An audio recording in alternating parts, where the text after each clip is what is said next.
Good morning students. जैसे कि हमने अपना जो 4th चैप्टर है हिंदी व्याकरण की बुक में वो शुरू किया था, जिसका नाम है संधि। हमने जाना था संधि का अर्थ क्या है, संधि किसे कहते हैं। संधि का अर्थ होता है योग या मेल। ठीक है, संधि का अर्थ है योग या मेल। तो संधि की परिभाषा क्या है? दो ध्वनियों के आपस में मेल से जो परिवर्तन आता है उसे हम संधि कहते हैं।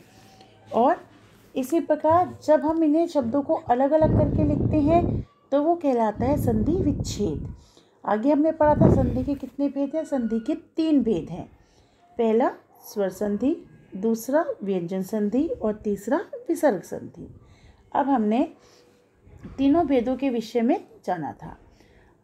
जो हमें सबसे पहले अपना टॉपिक शुरू करना है वो है स्वर संधि। स्वर संधि किसे कहते हैं?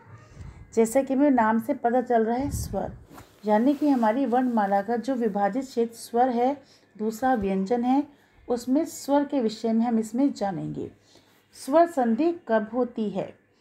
जब दो स्वरों का परस्पर मेल होने से उनमें जो परिवर्तन होता है उसे हम स्वर संधि कहते हैं। दो स्वर, ये कौन से दो स्वर होंगे? ये दो स्वर होंगे पहले शब्द का अंतिम वर्ण, दूसरे शब्द का पहला वर्ण। दोनों ही जब ये स्वर होंगे तो उस जगह पर हमारी जो है स्वर संधि होगी। जैसे उदाहरण के तौर पर हम देखते हैं, पहला शब्द है हमारा विद्यालय। विद्या जमा आलय, यानी ये के बाद जो हमारी मात्रा लगी है वो भी स्वर है, और आलय का जो पहला वर्ण है अ वो भी हमारा स्वर है। तो इसलिए दोनों को मिलाने से बना हमारा शब्द विद्यालय, जो कि स्वर संधि का उदाहरण है। इसके बाद हमारा दूसरा शब्द है रवि जमा इंद्र। वहाँ पर जो मात्रा लगी है ई की मात्रा की, वो हमारी स्वर है, और दूसरे वर्ण का जो दूसरे शब्द का जो पहला वर्ण है इंद्र ई, ये भी हमारा स्वर है। तो इस प्रकार दोनों छोटी ई को मिलाने से हमारा जो शब्द बना वो बना रविंद्र। क्या बना? रविंद्र। और ये भी हमारी स्वर संधि का उदाहरण है। तो बच्चों, ये जाना हमने स्वर संधि। स्वर संधि क्या है? परस्पर जब दो स्वर आपस में मिलकर परिवर्तन लाते हैं उसे कहते हैं हम स्वर संधि। अब है हमारा स्वर संधि के भेद। स्वर संधि के कितने भेद हैं? स्वर संधि के हमारे 5 भेद हैं। 5 भेद है हमारे। पहला है दीर्घ संधि, दूसरा है गुण संधि, तीसरा है वृद्धि संधि, चौथा है यन संधि, और 5वां है हमारा भेद अयादी संधि। तो सबसे पहली जो हमारी दीर्घ संधि है, हम इसके विषय में जानेंगे। ह्रस्व या दीर्घ अ ई उ स्वर के बाद जब ह्रस्व या दीर्घ समान स्वर आए तो दोनों मिलकर दीर्घ स्वर बन जाते हैं। यानी कि हमारे पहले शब्द का जो अंतिम वर्ण है और दूसरे शब्द का जो पहला वर्ण है, यदि वो ह्रस्व या दीर्घ कुछ भी हो, उन दोनों का जब आपस में मेल होता है, क्योंकि दोनों ही समान है, ह्रस्व या दीर्घ है, और ऐसे ही दूसरे जो वर्ण है वो भी ह्रस्व या दीर्घ है, तो दोनों के मिलने से हमारी जो शब्द बनता है उसमें जो विकार आता है वो बनता है दीर्घ संधि का उदाहरण। जैसे क अ जमा आ, यानी कि दोनों छोटे अ को मिलाकर हमारा बनेगा आ। अब उदाहरण राम जमा अवतार, तो हमारा शब्द क्या बना? रामावतार। कैसे बना? हमारा जो राम शब्द है ये हमारा पहला शब्द है, और अवतार जो है वो हमारा दूसरा शब्द है।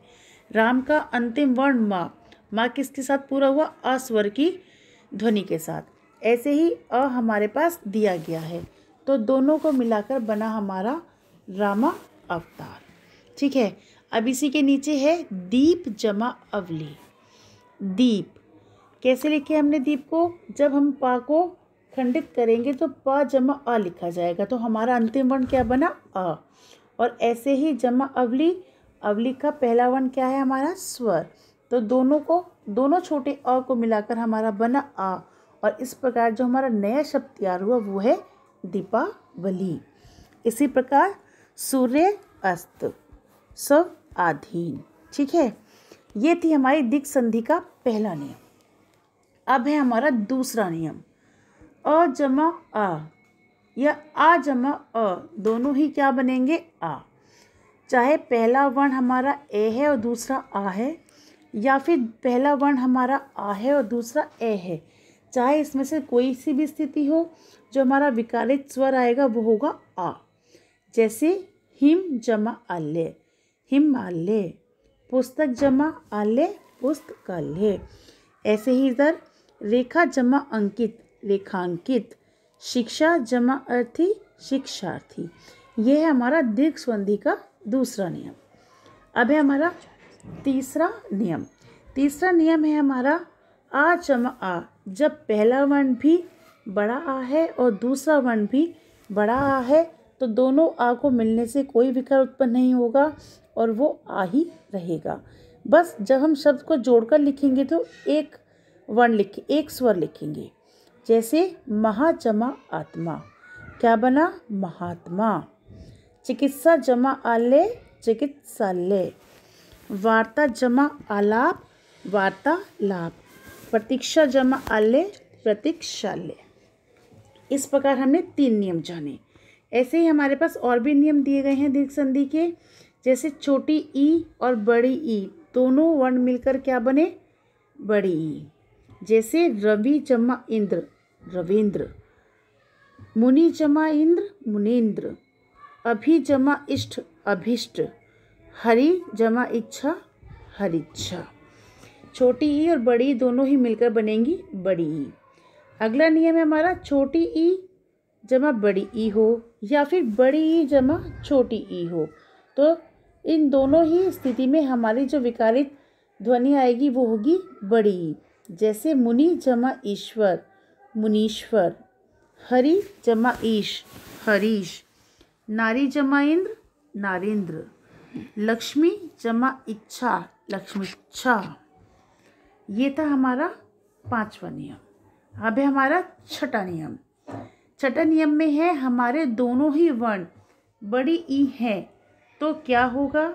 यदि हमारा दोनों वर्ण बड़ी ई के हैं तो हमारा जो विकारित ध्वनि है वो भी बड़ी ई ही होगी। जैसे रजनी जमा ईश, नै पे जो मात्रा है वो बड़ी ई की मात्रा है और ईश का पहला वर्ण बड़ी ई है, तो क्या बना दोनों को मिलाकर? रजनीश। इसी प्रकार सती जमा ईश, सतीश। नारी जमा ईश्वर, नारीश्वर।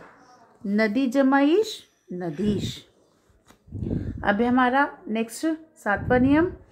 छोटा ऊ और बड़ा ऊ, छोटा ऊ और छोटा ऊ। जब पहले वर्ण हमारा छोटा ऊ है और दूसरा वर्ण भी छोटा ऊ है तो दोनों को मिलकर बनेगा बड़ा ऊ।